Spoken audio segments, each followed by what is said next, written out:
What would Emma know about raising kids? She's just a single mom. The words hit me like ice water, spoken loud enough for every woman at my sister's baby shower to hear.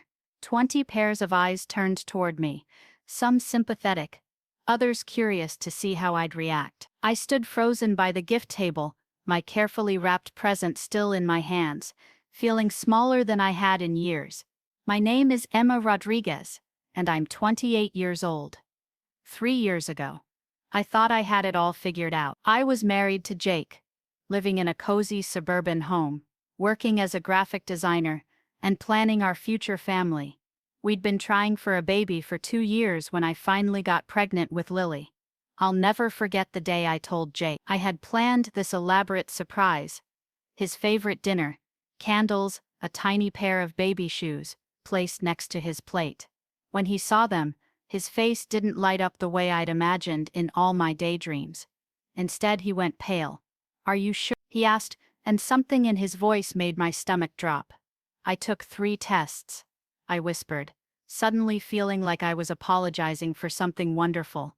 Jake stared at those little shoes for what felt like forever. Then he looked up at me with eyes I didn't recognize. "I'm not ready for this, Em. I don't think I ever will be." The conversation that followed was a blur of accusations and confessions. He'd been having doubts about our marriage for months. The pregnancy wasn't a blessing to him, it was a trap. Within a week he'd moved out. Within a month he'd filed for divorce. I spent my entire pregnancy alone, working double shifts to save money for maternity leave, going to doctor's appointments by myself, assembling the crib with YouTube tutorials and stubborn determination. My sister Claire would call occasionally, but she was busy with her own life, her perfect marriage to David, her successful career in marketing, her beautiful house with the white picket fence.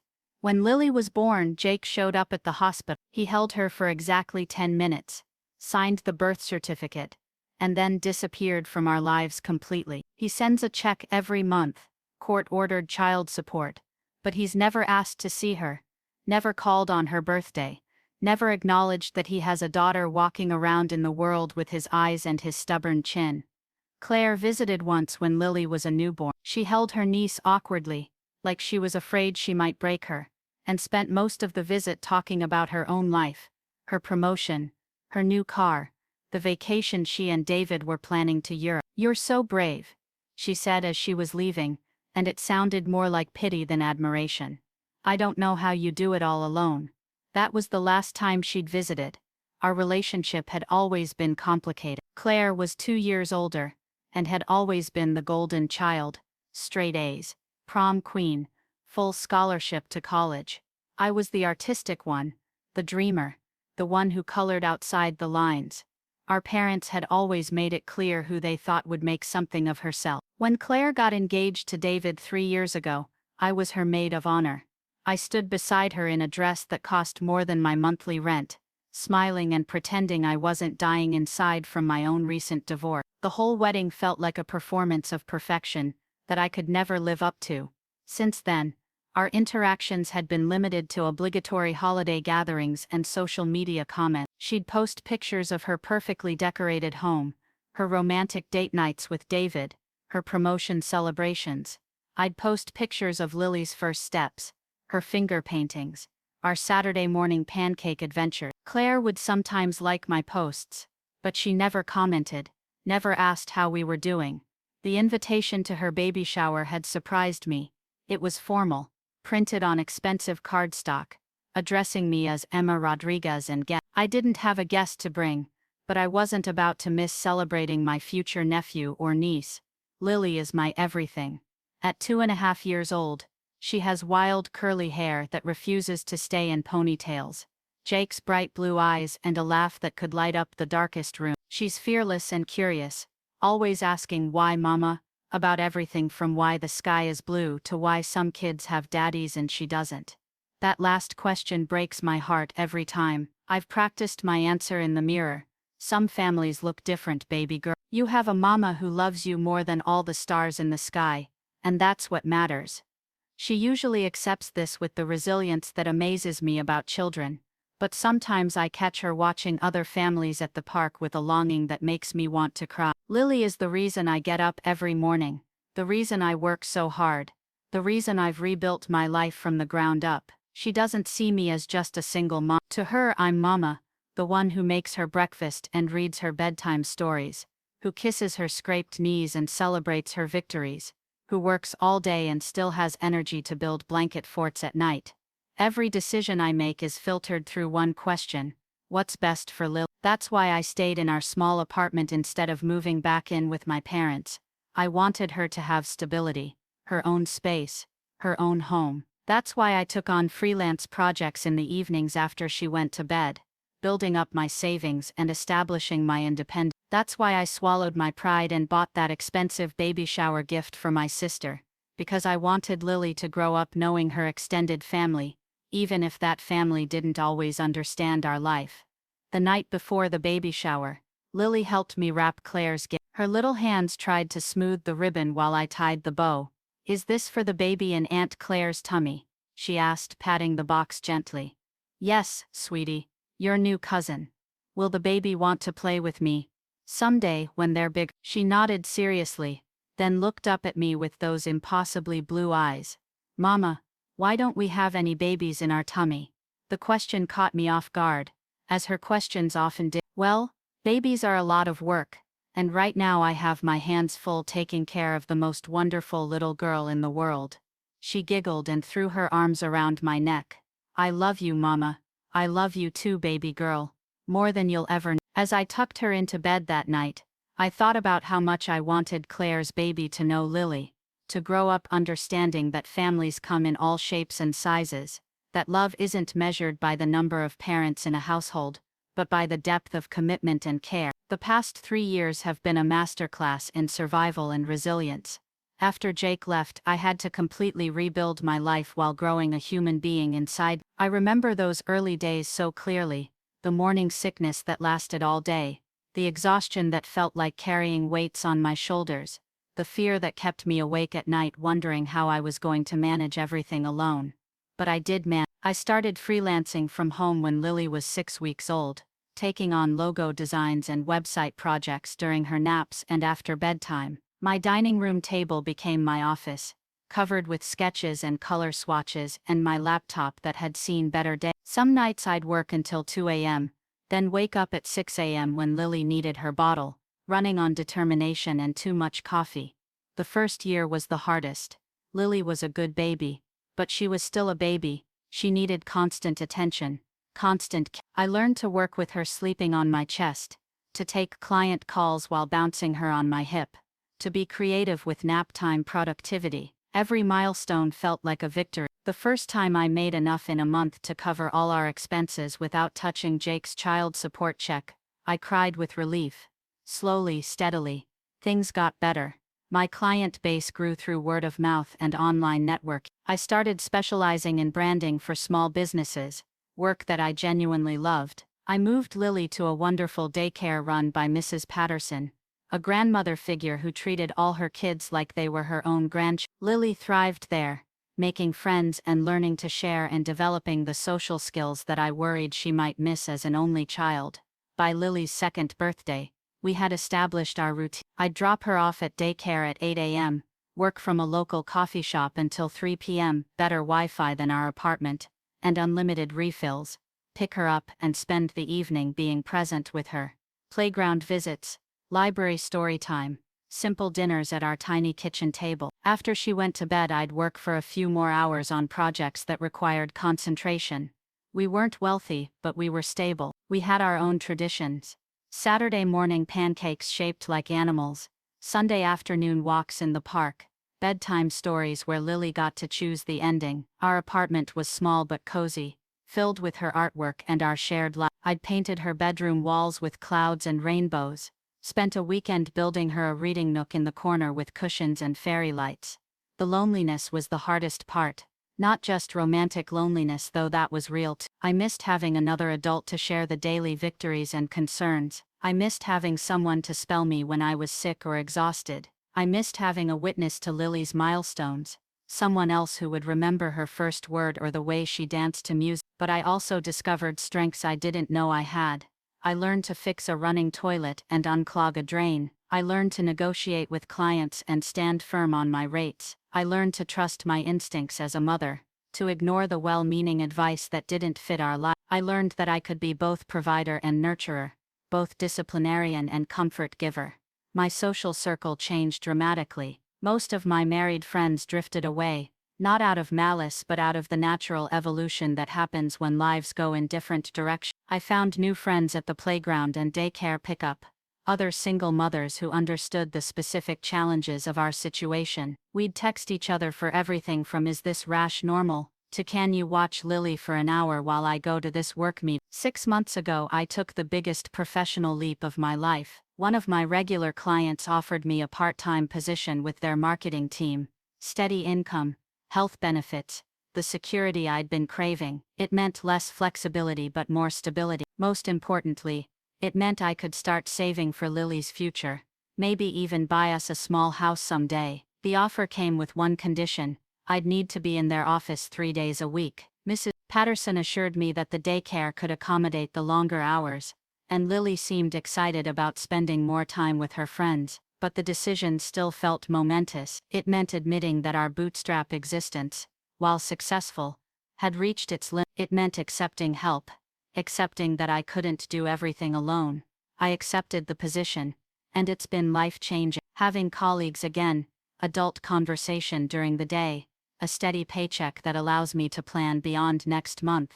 It's given me a confidence I didn't realize I'd lost. My supervisor, Maria, is a working mother herself, and she's become both a mentor and a friend. She's the one who encouraged me to speak up in meetings, to trust my creative instincts, to see myself as a professional rather than just someone grateful for the opportunity.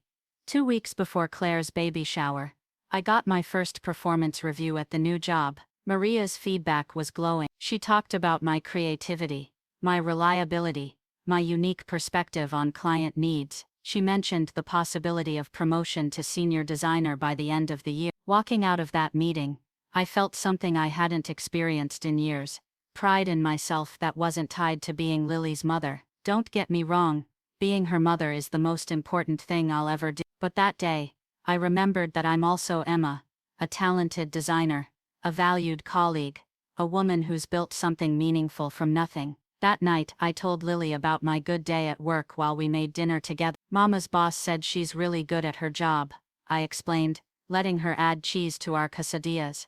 I know you're good at your job, Mama, she said matter-of-factly. You make pretty pictures on your computer. Her simple confidence in me made me realize how much I'd internalized the judgment I felt from others. To Lily, I wasn't a struggling single mother or a broken family. I was just Mama, who worked hard and loved her and made pretty pictures on the computer. Claire's baby shower was held at her house, the same house where I'd felt so small during holiday gatherings over the past few years. Driving up to the perfectly manicured driveway, I felt all my hard-won confidence start to slip away. The house seemed even more impressive than I remembered. 2-story colonial, with actual columns, professionally landscaped gardens, 3-car garage. I sat in my aging Honda Civic for a moment, gripping the steering wheel and giving myself a pep talk. I'd left Lily with Mrs. Patterson for the afternoon, promising to pick up ice cream on the way home. I was wearing my best dress, navy blue, professional but feminine, purchased for client meetings but perfect for family occasions. I'd gotten my hair done that morning, a rare splurge that made me feel put together. You belong here, I whispered to myself. You're her sister. You're successful. You're a good mother. You have nothing to prove. But walking up to the front door, holding my carefully wrapped gift, I felt like I was 17 again, showing up to Claire's high school graduation party in a dress from Target while her friends wore designer labels. The door opened before I could knock. Claire stood there, radiant in her pregnancy glow, wearing a flowing maxi dress that probably cost more than my monthly grocery budget. At 6 months pregnant, she looked like a magazine model expecting a baby, all belly, glowing skin, perfectly styled hair. She said, her smile bright but somehow not reaching her eyes. I'm so glad you could make it. Come in, come in. The house was decorated like something out of a lifestyle magazine, soft pink and gold decorations, fresh flowers everywhere, a table laden with expensive-looking appetizers. Women I didn't recognize, Claire's work friends, neighbors, college roommates, mingled with glasses of champagne, their conversations a mix of baby advice and career achievement. I recognized a few faces from family gatherings, our cousin Jessica, our Aunt Linda, a couple of Claire's longtime friends. They greeted me with polite smiles and obligatory hugs, asking about Lily with the kind of interest that felt more dutiful than genuine. "Where's your little one today?" asked Jessica, one of those women who always seem to have her life perfectly arranged. "She's with her babysitter," I replied, not mentioning that Mrs. Patterson was watching her for free as a favor. I thought it would be easier to focus on celebrating Claire today. "Oh, how thoughtful," Jessica said, but her tone suggested she thought it was more practical than thoughtful. I found myself gravitating toward the gift table, needing something to do with my hand. I'd spent more than I should have on Claire's gift, a high-end baby monitor system that I'd researched extensively. I wanted to give her something meaningful, something that showed I cared about her new role as a mother even if we'd grown apart. David appeared beside me as I was arranging the gift among the others. Claire's husband was everything Jake hadn't been: solid, reliable, present. He worked in finance, made good money, and genuinely seemed to adore his wife. They'd been together for 5 years, married for 3, and had planned this pregnancy down to the month. "Emma, good to see you," he said, and his greeting felt more genuine than most I'd received. "How's work going? Claire mentioned you started a new position." I was surprised she'd mentioned it at all, much less to David. "It's going really well, thank you for asking. I'm enjoying being part of a team again." "That's great. And Lily, she must be getting so big." "She is, 2.5 going on 15. She's at that age where she wants to help with everything." David chuckled. "I remember my nephew at that age, exhausting but adorable." It was such a normal, pleasant conversation that I started to relax. Maybe this wouldn't be as awkward as I'd anticipated. Maybe I'd been overthinking the family dynamics. But then Claire appeared beside us, linking her arm through David's, with the casual possessiveness of a secure wife. "What are you two talking about?" she asked, her voice light but her eyes watchful. "Just catching up," David said easily. "Asking about Emma's new job and Lily." "Oh yes, the job," Claire said, and something in her tone made me tense. "It's part-time, right? 3 days a week in the office, but I still do freelance work on the side," I clarified. "That's nice that they're flexible with your situation," she said, and the pause before situation felt deliberate. Before I could respond, she was called away by another guest, leaving me standing with David, and a growing sense of unease. The shower proceeded through the typical activities: games,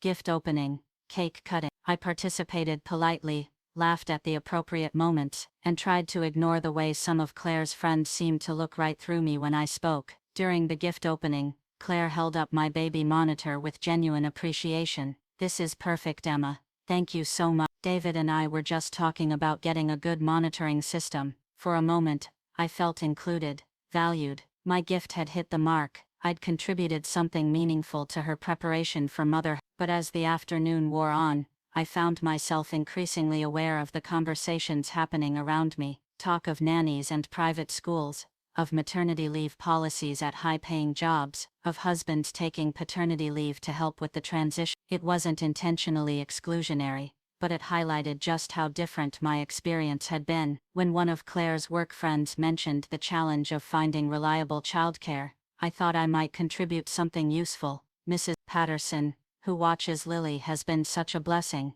I offered. "She's been running her daycare for 20 years. If you're looking for someone experienced." The conversation paused politely, but I could sense the subtle dismissal. These women weren't looking for daycare recommendations. They were planning to hire professional nannies, maybe 2 of them for round-the-clock coverage. I excused myself to use the bathroom, needing a moment to regroup. Sitting in Claire's perfect powder room, marble countertops, designer wallpaper, hand towels that looked too expensive to actually use, I gave myself another pep talk. "You're doing fine," I whispered to my reflection. "You belong here just as much as anyone else. Your experience is valid. Your life is valid." But walking back toward the living room, I heard my name mentioned in conversation, and instinctively paused in the hallway. "Feel sorry for her, honestly," someone was saying. "It can't be easy being a single mother." "She seems to be managing," another voice replied. I thought it was Jessica, But still the first voice continued.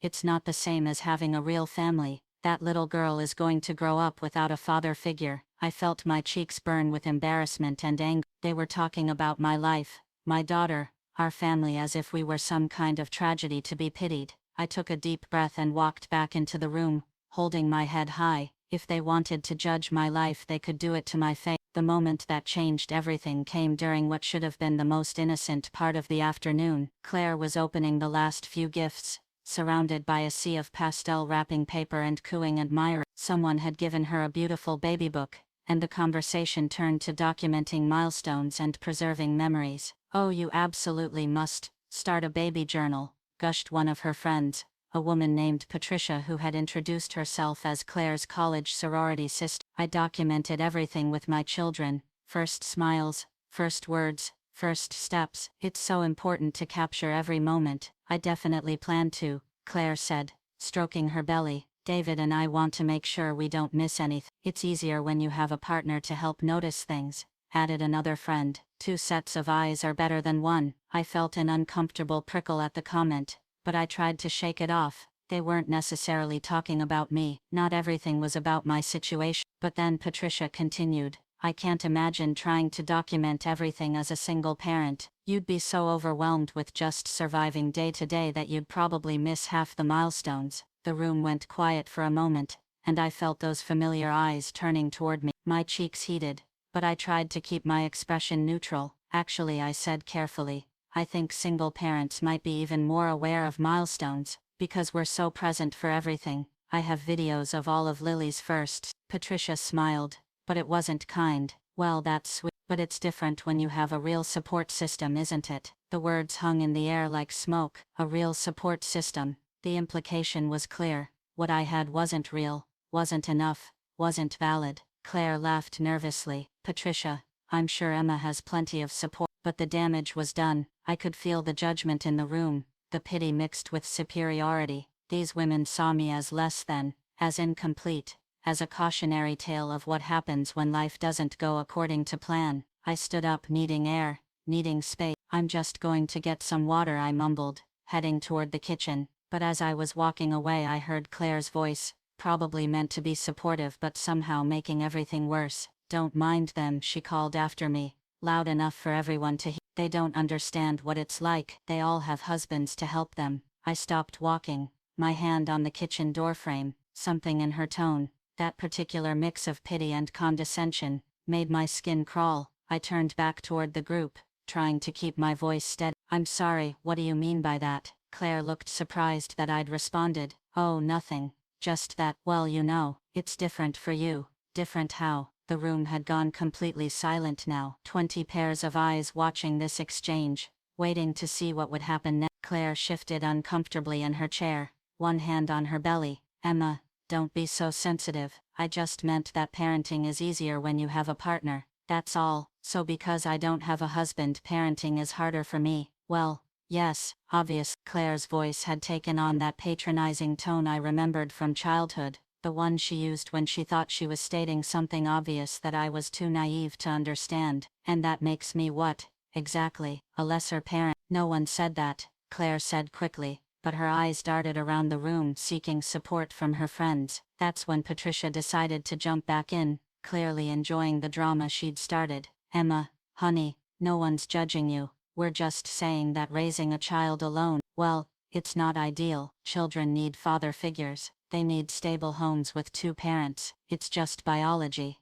The words hit me like physical blows. Not ideal. Children need father figures. Stable homes with two parents. I felt my carefully constructed composure starting to crack. "Lily has a stable home. She has a mother who loves her, provides for her and is present for every moment of her life." "Of course you love her," Patricia said, her voice dripping with false sympathy. "No one doubts that, but love isn't everything. Children need structure, discipline, male role models. They need to see what a healthy marriage looks like." "Patricia, please." David's voice cut through the tension. I'd forgotten he was even in the room, but now I could see him standing near the doorway, his expression uncomfortable. But Patricia was on a roll now, clearly feeling supported by the silent audience around her. "I'm just being honest. Single parenthood might work in some cases, but it's not what's best for children. Studies show Studies show what? I interrupted, my voice sharper than I'd intended. That's when Claire decided to jump back in, and her words were the ones that shattered everything.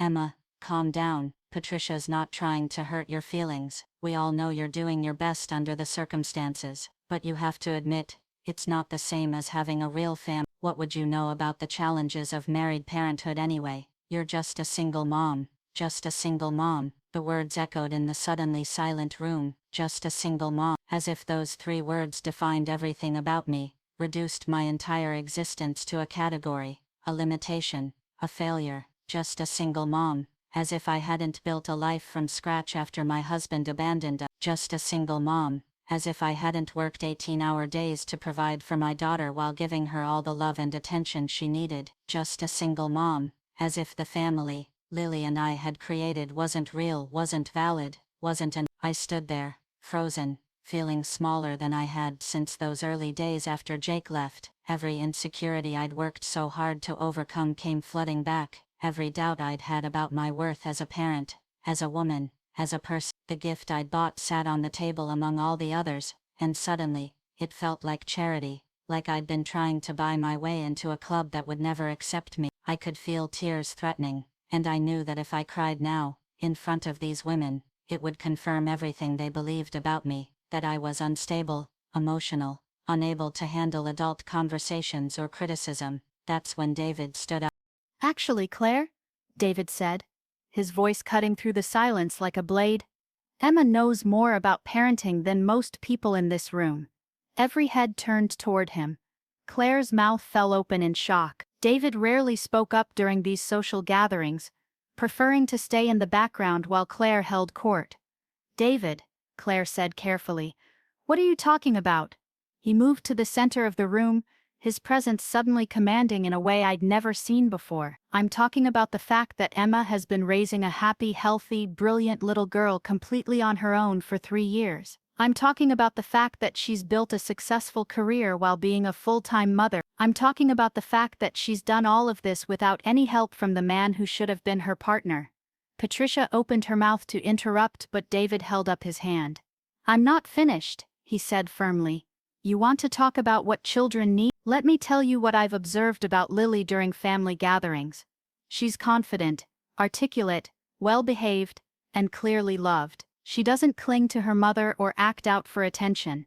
She's not lacking anything.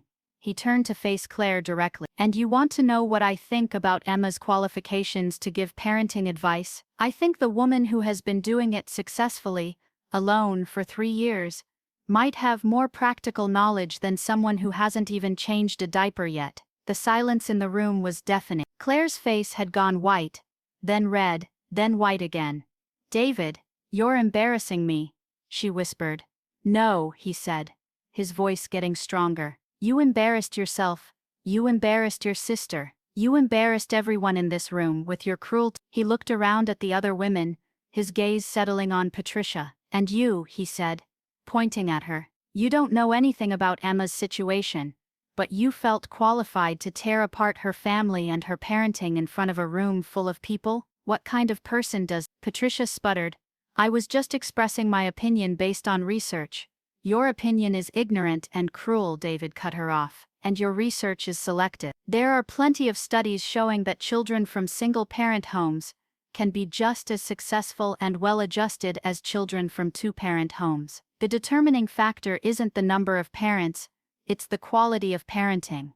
I felt like I was in a dream. David, quiet, reserved David, was defending me with a passion I'd never seen from him. He turned back to Claire. Do you know what Emma did last Christmas when Lily asked why some kids have daddies and she doesn't? Claire shook her head mutely. She told her that families come in all different shapes and sizes, and that love is what makes a family, not the number of people in it. Then she took Lily to volunteer at a homeless shelter on Christmas morning, teaching her about helping others and being grateful for what they have. I was surprised he knew about that. Claire must have mentioned it, though I couldn't imagine why. Do you know what Emma did when she got her new job? He continued. She used her first paycheck to set up a college savings account for Lily. Not to buy herself something nice, not to upgrade their apartment, to invest in her daughter's future. Now I was really surprised. I'd never told anyone about the college fund. How do you know all this? Claire asked weakly. David's expression softened slightly, but his resolve didn't waver. Because I pay attention, Claire. Because when we run into Emma and Lily at the grocery store or the park, I actually talk to them instead of just exchanging pleasantries. Because I ask Emma about her work and listen to her answer. Because I watch how Lily interacts with her mother and see a little girl who feels completely secure and loved. He looked around the room again. Everyone here has been so focused on what Emma doesn't have, a husband, a father for Lily. Whatever you think constitutes a complete family, but none of you have bothered to see what she does have. She has a thriving career that she built from nothing. She has a daughter who adores her and is growing up to be an amazing little person. She has integrity, resilience, and more strength than most people could handle. My throat was tight with unshed tears, but they weren't tears of humiliation anymore. They were tears of gratitude, of recognition, of finally being seen. David, please, Claire said, her voice shaking. This is my baby shower. You're ruining it. No, he said quietly. You ruined it when you decided to attack your sister in front of a room full of people. You ruined it when you forgot that Emma is family, and family is supposed to support each other, not tear each other down. He walked over to where I was standing, and looked me directly in the eye. Emma, I owe you an apology, not just for today, but for every time I've stood by and watched Claire treat you like you're less than. You're not less than, you're not just anything. You're an incredible mother, a talented professional, and a strong woman who deserves respect. I could barely speak. David, you don't have to. Yes, I do, he said firmly, because if I'm going to be a father in 3 months, I need to know that I can stand up for what's right. I need to know that I can protect the people I care about from cruelty, even when that cruelty comes from someone I love. He turned back to Claire, and his voice was gentler now but still resolute. I love you, Claire. I'm excited about our baby, but the woman I fell in love with wouldn't have treated her sister this way. The woman I married believes in kindness and compassion. I need her back. Claire was crying now, mascara running down her cheeks. I wasn't trying to hurt Emma, but you did hurt her, David, and you hurt yourself too. Look around this room. Is this the kind of person you want to be? Is this the kind of mother you want to be? The silence stretched on, broken only by Claire's quiet sob. Some of the guests were looking at their phones, clearly wanting to escape the uncomfortable situation. Others were staring at the floor, avoiding eye contact with anyone. Finally, I found my voice. Claire, I said, and she looked up at me with red, swollen eyes. I don't need you to understand my life. I don't need you to approve of my choices, but I do need you to respect me. I need you to respect Lily. We're your family too. She nodded through her tears. I know, I'm sorry, I'm so sorry, Emma. It wasn't enough. Not yet, but it was a start. The aftermath of David's defense was swift and dramatic. Within minutes of his speech, the baby shower began to disintegrate. Patricia was the first to leave, muttering something about needing to pick up her own children, but her departure felt more like fleeing the scene of a crime. Several other guests followed, offering polite but hollow excuses about prior commitments. Jessica, our cousin, lingered long enough to awkwardly hug me goodbye. I'm sorry about all that, she whispered. You're doing great with Lily. Everyone knows that, but even her apology felt performative, like she was saying what she thought she should say rather than what she actually believed. Claire disappeared into the bathroom, her sobs echoing through the house. The women who remained, mostly family members and a few close friends, made awkward attempts at conversation, but the celebration was effectively over. The gift opening had been abandoned halfway through, presents scattered across the coffee table like debris from a storm. David stood in the center of the room, looking like he couldn't quite believe what he'd just done. His face was flushed, his usual composure completely shattered. He kept running his hands through his hair, a nervous habit I'd never noticed before. I should go check on her, he said to no one in particular, but he didn't move toward the bathroom.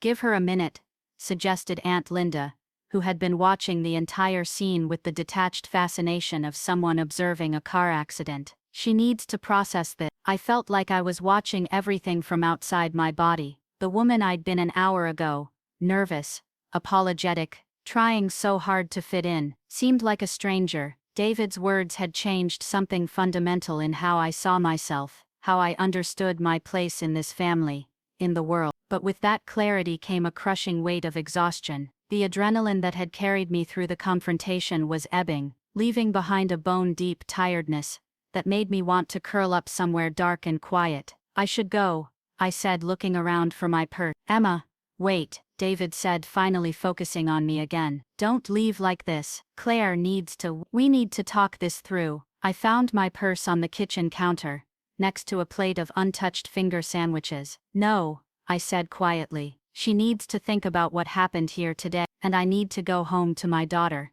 The mention of Lily seemed to refocus me. She was waiting for me at Mrs. Patterson's, probably wondering why I was taking so long. I'd promised her ice cream on the way home, promised her an afternoon at the park if the weather held up. My real life, my important life, was waiting for me. As I headed toward the front door, I heard Claire emerge from the bathroom. Her voice was thick with tears and congestion. Emma, please don't go. I'm sorry, I'm so sorry. I turned to look at her. My sister, 2 years older but looking so much younger in that moment.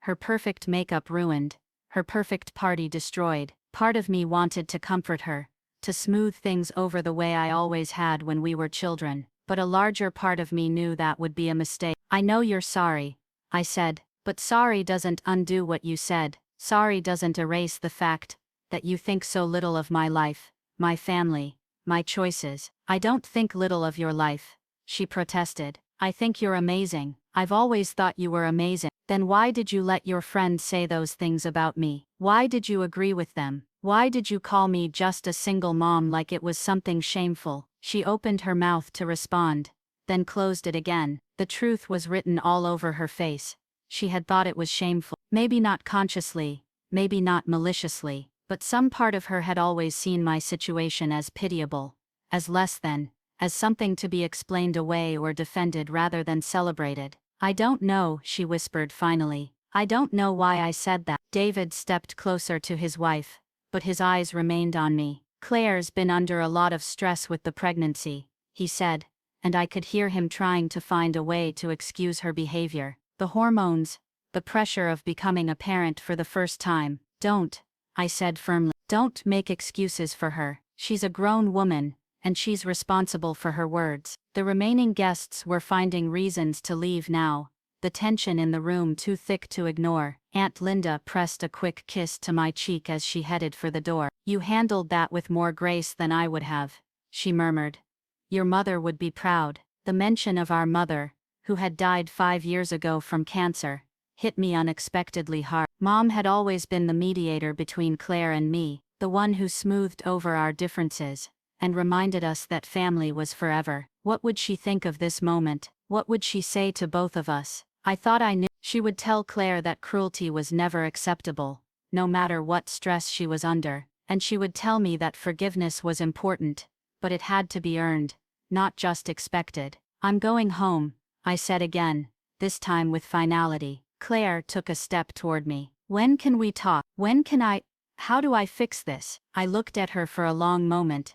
This sister who had shared my childhood, who had been my maid of honor, who was about to become a mother herself. I don't know, I said honestly. I need time to think about whether this is fixable. The words seemed to hit her like a physical blow. Emma, you can't mean that. We're sisters. Yes, we are, and that's supposed to mean something. It's supposed to mean that you have my back, that you support me, that you see the best in me instead of looking for reasons to judge me. I opened the front door, stepped out into the fresh air, and felt some of the tension leave my shoulders. Maybe someday we can figure out how to be sisters again, but not today. The drive home was a blur of emotion. I felt angry, hurt, vindicated, exhausted, and strangely liberated all at once. My phone buzzed with text messages, probably from family members who had witnessed the confrontation, but I ignored them. I needed to get to Lily, needed to ground myself in the reality of our life together. Miss Patterson took one look at my face when I arrived and immediately offered to keep Lily for another hour. Are you all right, dear? She asked, her grandmother's intuition picking up on my distress. I will be, I said, but I really need to take her home now. I need to be with her. Lily bounced out of the daycare room, her face lighting up when she saw me. Mama, did you have fun at the party? I knelt down to her level, letting her throw her arms around my neck. The familiar weight of her small body against mine was instantly grounding. It was interesting, I said, but I'm very happy to see you now. Can we still get ice cream? I looked at my daughter, hair escaping from her ponytails, a smudge of finger paint on her cheek, her eyes bright with the simple expectation of a promised treat. This was my real life. This was what mattered. Absolutely, I said. Ice cream. And then the park. And then maybe we'll build that blanket fort you've been asking about. As we walked to the car, Lily chattering about her afternoon with Mrs. Patterson, I felt the events of the baby shower starting to shift into perspective. Yes, it had been painful. Yes, it had exposed some ugly truths about my relationship with Claire, but it had also been clarifying in a way I hadn't expected. David's defense of me had been a gift, but more than that, it had been a mirror. In his words, I'd seen myself the way I deserved to be seen, not as someone lacking something, but as someone who had built something beautiful and meaningful from difficult circumstance. That night, after Lily was asleep in our blanket fort, which had taken over most of the living room, I sat with a cup of tea and finally checked my phone. There were 7 missed calls from Claire, a dozen text messages, and several voicemails I wasn't ready to listen to. One text message stood out though. It was from David. I meant every word I said today. You're an incredible person, and Lily is lucky to have you as her mother. Take all the time you need, but I hope someday we can all find our way back to being family. I stared at that message for a long time, feeling something shift inside me. For the first time in years, I didn't feel like I was on the outside of my own family looking in. I felt like someone worth defending, worth fighting for, worth respecting. The weeks following the baby shower brought unexpected changes to my life. Word of what had happened spread through our extended family and social circles in the way that dramatic family confrontations always do, through whispered phone calls, carefully worded texts, and the invisible network of concerned relatives who felt compelled to check in. But instead of the judgment I'd expected, I found support in places I'd never looked for it. Aunt Linda called 3 days after the shower. I should have said something at the time, she told me. I should have stood up for you the way David did. I'm ashamed that I just sat there. You weren't the one saying cruel things, I replied. You don't need to apologize for other people's behavior. Maybe not, but I could have done better. We all could have. She paused, and I could hear her choosing her words carefully. Your mother used to worry about Claire. She thought Claire had too much handed to her too easily, that she might not develop empathy the way she should. This was news to me. Mom never said anything like that to me. She wouldn't have. She loved both of you equally. But she saw things, and she saw how hard you worked for everything, how much stronger you were becoming through your struggles. She was proud of you in a way that Claire never gave her reason to be proud. The conversation left me feeling both validated and sad. I'd spent so many years feeling like the disappointment, the one who couldn't get her life together the way Claire had. To learn that our mother had seen my struggles as strengths was both healing and heartbreaking. My supervisor Maria noticed the change in my demeanor at work. I was more confident in meetings, more willing to speak up when I disagreed with creative directions, more assertive about my professional worth. When she asked about it during our weekly check-in, I found myself telling her about the baby shower incident. Good for David, she said firmly when I finished the story, and good for you for not backing down. I didn't really do anything, I said. I just stood there while he defended me. You didn't apologize for existing, Maria pointed out. You didn't minimize your own experience to make other people comfortable. That's something. She was right. The old Emma would have immediately started making excuses for Claire's behavior, would have found ways to blame herself for the confrontation, would have spent the rest of the party trying to smooth things over. You know, Maria continued, we've been talking about featuring some of our team members in the company newsletter. Would you be interested in being interviewed about work-life balance? Your story might inspire other working parents. A month earlier, I would have declined, afraid of drawing attention to my single-parent status. But now the idea intrigued me. What would you want me to talk about? Your experience building a career while raising a child on your own, the creative ways you've managed your time and priority, the skills you've developed that make you valuable as an employee and as a designer. The interview, when it happened, felt like another step toward reclaiming my narrative. Instead of being just a single mom, I was Emma Rodriguez, senior designer, who had developed exceptional time management skills and creative problem-solving abilities through her experience as a working parent. The article, when it was published, generated positive responses from colleagues and even led to a speaking opportunity at a local working parents group. But the most significant change was in my relationship with Lily. Without the constant undercurrent of shame about our family structure, I found myself more present, more confident in my parenting choices. When she asked her inevitable questions about why other kids had daddies and she didn't, I no longer felt defensive or apologetic. Some families have a mom and a dad, I explained one evening as we looked through picture books at the library. Some families have two dads, or two moms. Some families have grandparents raising the kids. Some families, like ours, have just a mom. All of these families are real families, and all of them are full of love. Are we a real family even though it's just us? She asked, looking up at me with those serious blue eyes. We are absolutely a real family, I said firmly. We're a small family, but we're complete. We love each other, we take care of each other, we have our own traditions and jokes and special places. That's what makes a family real. She seemed satisfied with this answer, and I realized that my own certainty about it had made all the difference. Children absorb so much from their parents' emotional states. When I felt defensive about our family, she felt that uncertainty. When I spoke with confidence about our life together, she absorbed that confidence too. 3 weeks after the shower, David called me. Claire had given birth to a baby boy, 2 weeks early but healthy. They'd named him Michael David, and he was perfect. Claire wants to see you, David said. She wants to introduce you to your nephew, but she's afraid to call you herself. I'd been expecting this moment, dreading it, anticipating it in equal measure. How is she? Overwhelmed, exhausted, humbled. He paused.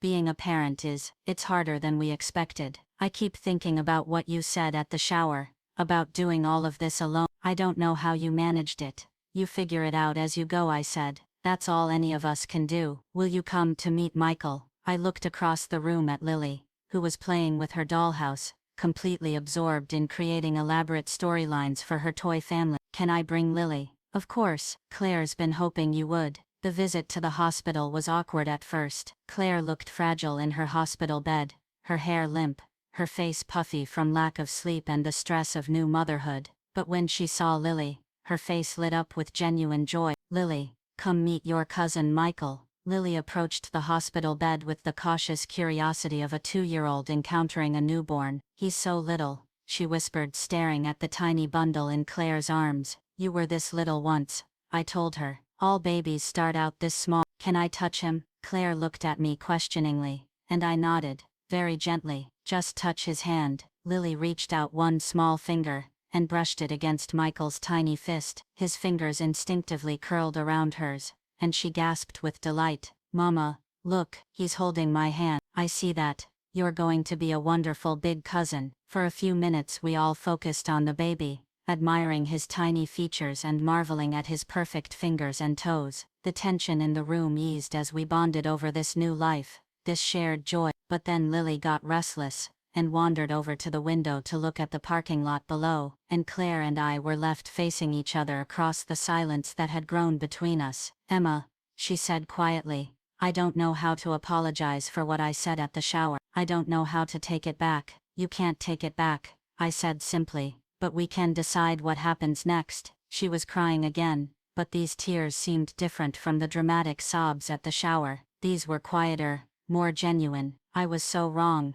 about everything. This past month, being pregnant, and now having Michael. I understand now what you've been doing all by yourself. I can barely handle it with David helping me every step of the way. I could see the exhaustion in her eyes, the overwhelming realization that parenting was not the Instagram perfect experience she'd imagined. It gets easier, I told her. The first few months are the hardest, but it gets easier. How did you do it alone? I keep trying to imagine if David wasn't here, if I had to handle the night feedings, and the crying and the constant worry all by myself. You do what you have to do, I said. You find strength you didn't know you had. You ask for help when you need it. You take it one day at a time. She looked down at Michael, who was sleeping peacefully in her arms. I want him to know Lily. I want them to grow up together, to be close. I want us to be close again. I felt something loosen in my chest, a knot of hurt and resentment that had been there for so long I'd forgotten what it felt like without it. I want that too,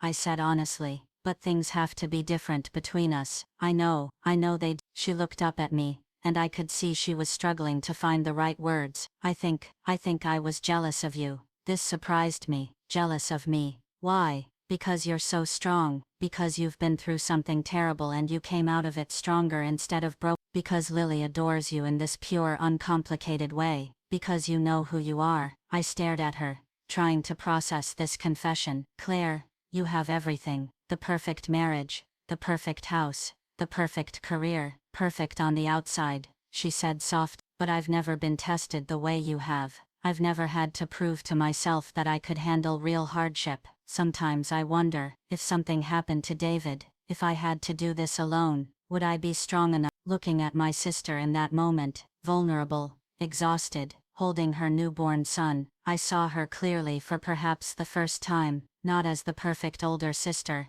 who had everything figured out, but as a woman, who was just as uncertain and scared as anyone else. You would be, I said firmly, if you had to be you would be, but hopefully, you'll never have to find out. We talked for another hour, carefully building a bridge across the chasm that had opened between us at the shower. It wasn't a complete reconciliation, there was too much hurt on both sides for that, but it was a beginning. 6 months later, on a crisp October afternoon, I was sitting in our favorite spot at the neighborhood park, watching Lily navigate the jungle gym with the fearless determination of a 3-year-old. She'd grown so much in recent months, not just physically, but in confidence and curiosity about the world around her. Claire was there too, pushing Michael in the baby swing while he gurgled happily at the autumn leaves falling around him. Our relationship was still a work in progress, but we'd been making an effort to spend time together regularly. The baby shower incident had forced us both to confront some uncomfortable truths, but it had also given us a chance to rebuild on a more honest foundation. "Higher, Mama," Lily called from the top of the climbing structure, her arms spread wide like she was about to take flight.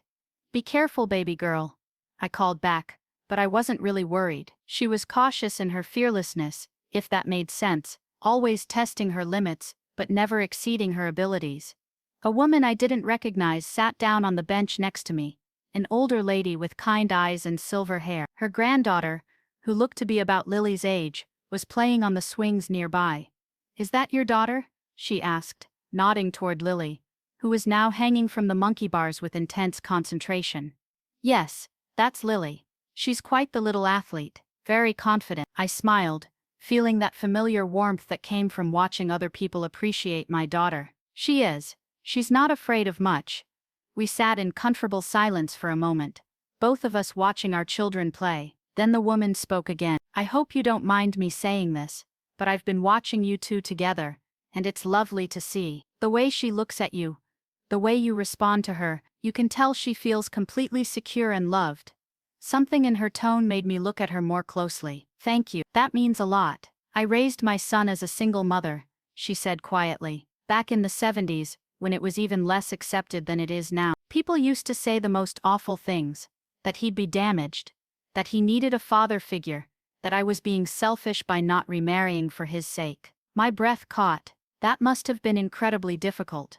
It was, but you know what? He turned out to be a wonderful man. He's a doctor now, married to a lovely woman, father to that little girl over there. He's kind, confident, successful, and happy. None of the dire predictions came true.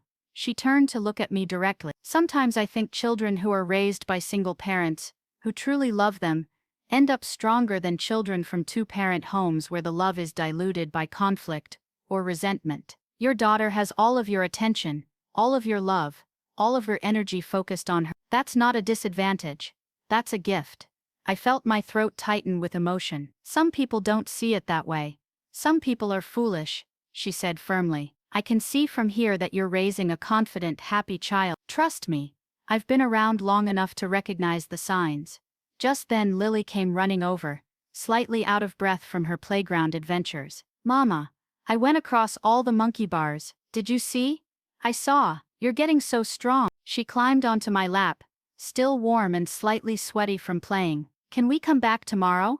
We'll see. Maybe this weekend. She settled against me, content for the moment to rest and observe the other children playing. The older woman smiled at us. What's your name, sweetheart? She asked Lily.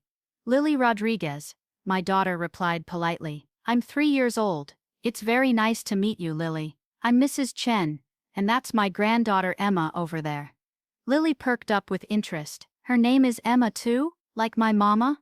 Yes, just like your mama. Lily looked back and forth between me and the little girl on the swings, processing this coincidence with the seriousness that children bring to such discoveries. Mama, she said thoughtfully, are we a good family? The question came out of nowhere, as her questions often did, but it hit me with unexpected force. I thought about all the times I'd worried about what she was missing, all the times I'd wondered if I was enough for her, all the judgment and criticism we'd faced from others. Yes, baby girl, I said, holding her a little tighter. We are an absolutely perfect family. Even though it's just us, I looked down at my daughter, this bright, confident, loving little person who had made me braver and stronger than I'd ever thought possible. I thought about David's words at the baby shower, about Mrs. Chen's son who had grown up to be a doctor, about all the love and security and happiness that filled our small but complete family. Especially because it's just us, I said, meaning every word. We're exactly the family we're supposed to be. Lily smiled and snuggled closer against me. I love our family, Mama. I love our family too. Mrs. Chen had been listening to our exchange with a knowing smile. As she got up to collect her granddaughter, she paused beside our bench. Trust yourself, she said quietly. Just for me to hear. You're doing everything right. As we walked home from the park, Lily's small hand in mine, I felt a sense of peace that had taken me years to find. I wasn't just a single mom. I was Lily's mother, complete and whole, we weren't a broken family, or an incomplete family. We were our own family. Perfect in its imperfection, strong in its vulnerability, beautiful in its simplicity. The woman I'd been at Claire's baby shower, defensive, apologetic, seeking approval, felt like a stranger now. In her place was someone who knew her worth, who understood that love multiplies rather than divides, who had learned that the most important validation comes from within. That night, as I tucked Lily into bed, she looked up at me with those serious blue eyes that saw so much more than most people gave her credit for. Mama? Yes, sweetheart. When I grow up and have a baby, I want to be a mama just like you. I kissed her forehead, breathing in the sweet scent of her shampoo, and the lingering warmth of her day in the sun. You can be any kind of mama you want to be, baby girl, but thank you. That's the most beautiful thing anyone has ever said to me. As I turned off her bedroom light, and headed to the kitchen to clean up from dinner, I caught my reflection in the hallway mirror. The woman looking back at me was tired but content, worn but not broken, single but not alone. I was exactly who I was supposed to be, raising exactly the child I was meant to raise, living exactly the life that was ours to live, and that was more than enough. That was everything.